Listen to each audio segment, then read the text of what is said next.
Esta era, en efecto, la causa de la inesperada alegría que los tenía extasiados. No hablaban sino para ver moverse sus labios, nuevo juego que entretenía a los dos niños que todavía había en ellos. Prometiéronse en todos los tonos no faltar jamás a la cita matutina, y cuando Miet declaró que tenía que marcharse, les dijo a Silverio que podía sacar su cubo de agua, pero Silverio no se atrevía a mover la cuerda. Miet permanecía aún inclinada. Él seguía viendo su rostro sonriente y le costaba mucho borrar aquella sonrisa. A una ligera sacudida que imprimió el cubo, el agua se estremeció y la sonrisa de Miet palideció.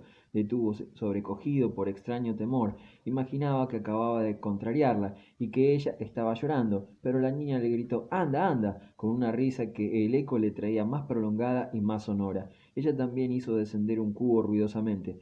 Pareció como si se desencadenara una tempestad y todo desapareció en el agua negra. Silverio se decidió entonces a llenar sus dos cántaros escuchando los pasos de Miet que se alejaba al otro lado del muro. A partir de aquel día, los jóvenes no faltaron ni una vez a la cita. El agua dormida, aquellos blancos espejos en que se contemplaban su imagen, daba a sus entrevistas un encanto infinito, que bastó durante mucho tiempo a su imaginación juguetona de niños. No sentían ningún deseo de verse cara a cara, porque les parecía mucho más divertido tomar un pozo por espejo y confiar a su eco su saludo matutino. Pronto conocieron el pozo como se conoce un viejo amigo. Gustábale inclinarse sobre la superficie densa e inmóvil, semejante a plata fundida. Abajo, en una penumbra misteriosa, corrían unos verdes resplandores que parecían trocar el húmedo agujero en un escondite perdido en el fondo de un soto. Veíanse así en una especie de nido verdoso, tapizado de musgo, en medio de la frescura del agua y del follaje, y todo el misterio de aquella fuente profunda, de aquella torre hueca sobre la que se inclinaban atraídos con leves estremecimientos, añadía a su alegría de sonreírse el uno al otro un miedo no confesado y delicioso. Asaltábales el loco pensamiento de bajar, de ir a sentarse en una hilera de gruesas piedras que formaban una especie de banco circular, algunos centímetros de la superficie. Así bañarían sus pies en el agua y hablarían horas y horas sin que a nadie se les ocurriese ir a buscarles a aquel lugar. Después, cuando se preguntaba lo que podría haber allá abajo, asaltábanle de nuevo sus vagos temores. Pensaban que ya era bastante dejar que descendiese su imagen hasta el fondo, entre aquellos verdes resplandores que arrancaban de las piedras extraños reflejos, entre aquellos ruidos singulares que subían de los rincones negros. Estos, sobre todo, estos ruidos procedentes de lo invisible, les inquietaban, parecíanles con frecuencia que unas voces respondían a las suyas, entonces se callaban y escuchaban mil apagadas quejas que no podían explicarse, el trabajo sordo de la humedad, los suspiros del aire, las gotas de agua que se deslizaban sobre las piedras y cuya caída tenía la grave sonoridad de un sollozo.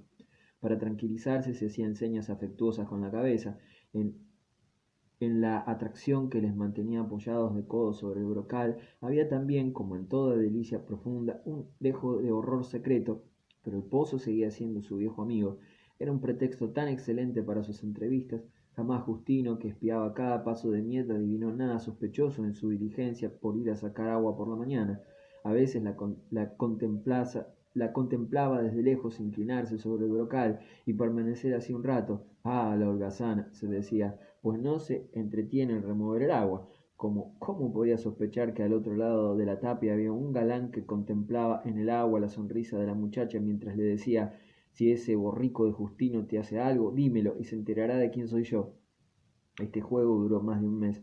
Transcurría el de julio y era una delicia acudir allí, en aquel húmedo rincón en las mañanas ardientes, blancas de sol.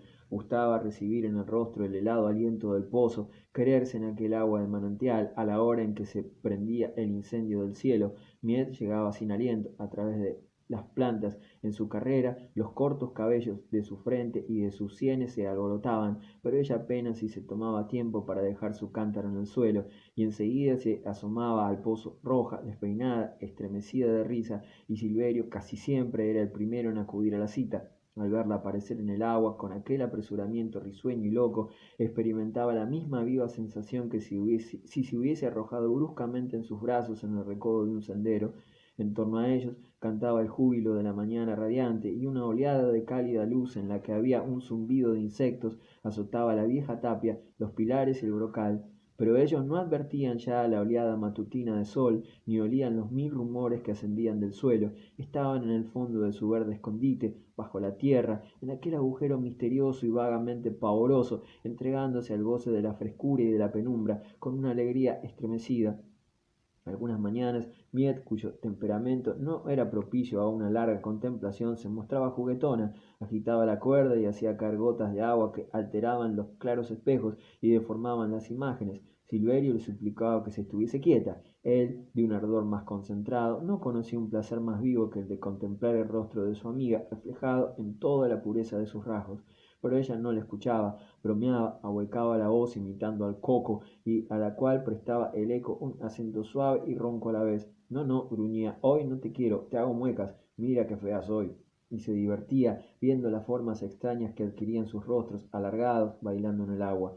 Una mañana se enfadó de verdad. No encontró a Silverio cuando acudió a la cita y le esperó cerca de un cuarto de hora, haciendo rechinar en vano la polea. Iba ya a marcharse exasperada cuando al fin llegó él. No bien le vio cuando desencadenó una verdadera tempestad en el pozo. Agitaba el cubo con una mano irritada y el agua negruzca giraba azotando sordamente las piedras. Por más que Silverio le explicó que la tía Dide le había entretenido, ella contestaba a todas sus excusas: me has tenido intranquila y no quiero verte. El pobre muchacho interrogaba con desesperación aquel agujero sombrío, lleno de ruidos hostiles, donde los demás días le había esperado una visión tan clara en el silencio del agua muerta. Tuvo que retirarse sin haber visto miel, pero al día siguiente, habiendo acudido antes de la hora de la cita, contemplaba melancólicamente el pozo, sin oír nada, diciéndose que aquella cabecita loca tal vez no acudiría, cuando la niña, que estaba ya al otro lado, acechando disimuladamente su llegada, se asomó de repente, rompiendo a reír. Todo quedó olvidado. Hubo así dramas y comedias de las que el pozo fue cómplice, aquel agujero bien adado, con sus blancos espejos y su eco musical activó singularmente el desarrollo de su ternura. Ellos le dieron una vida extraña, llenándolo hasta tal punto con sus jóvenes amores que mucho tiempo después, cuando ya no acudían a acodarse en su brocal, Silverio, siempre que iba por las mañanas a sacar agua, creía ver aparecer en él el rostro risueño de Miet, en la penumbra, estremecida y emocionada aún por toda la alegría que en ella habían puesto. Aquel mes de efusión juguetona salvó a Miet de sus mudos accesos de desesperación.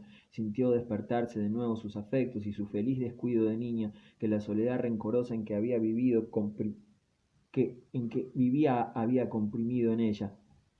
La certeza de que era querida por alguien, de que ya no se encontraba solo en el mundo, le hizo tolerables las persecuciones de Justinio y de los chiquillos del arrabal.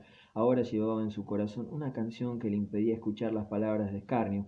Pensaba en su padre con una compasión enternecida y ya no se entregaba con tanta frecuencia a los sueños de implacable venganza. Su naciente amor era como una fresca alborada en la que se calmaban sus fiebres de rencor, y al mismo tiempo apuntaba en ella una astucia de muchacha enamorada. Se había dicho que debía conservar su actitud muda y rebelde, si quería que Justino no sospechase nada, pero, a pesar de sus refuerzos, cuando su primo la hería, la dulzura seguía llenando sus ojos, sin saber ya de dónde sacar la mirada negra y dura de antes.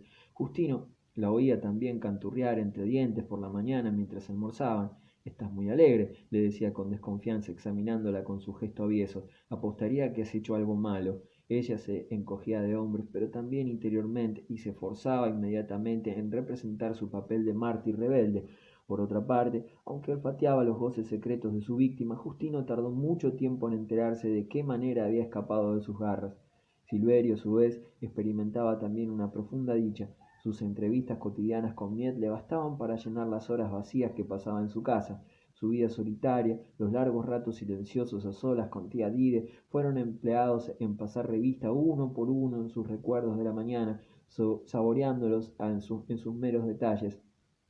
A partir de entonces experimentó una plenitud de sensaciones que le confinó todavía más en la existencia claustral que por su voluntad llevaba junto a su abuela. Por temperamento gustabanle los rincones escondidos, los lugares solitarios, en, él en lo que podía vivir a sus anchas con sus pensamientos. En aquella época se había lanzado ya ávidamente a la lectura de cuantos libros descalabrados encontraba en todas las tiendas de cosas usadas del arrabal y que debían conducirle a una generosa y extraña religión social. Esta instrucción, mal digerida y sin base sólida, le daba una visión del mundo y de las mujeres, especialmente que hubiese turbado profundamente su espíritu, si su corazón no hubiese estado satisfecho.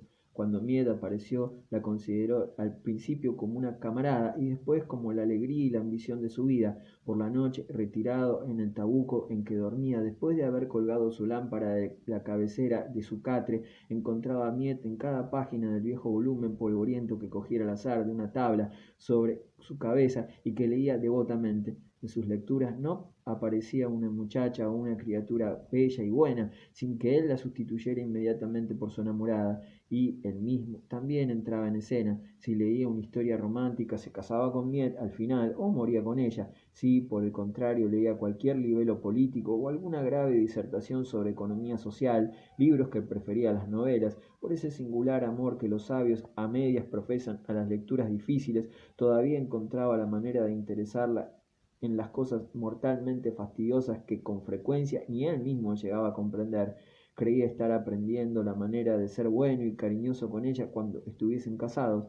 De este modo la mezclaba en sus sueños más locos, protegido por este afecto puro contra las indecencias de ciertos cuentos del siglo XVIII que cayeron en sus manos. Se complacía sobre todo en encerrarse con ella en las utopías humanitarias, soñadas en nuestros días por grandes espíritus enloquecidos por la quimera de la felicidad universal.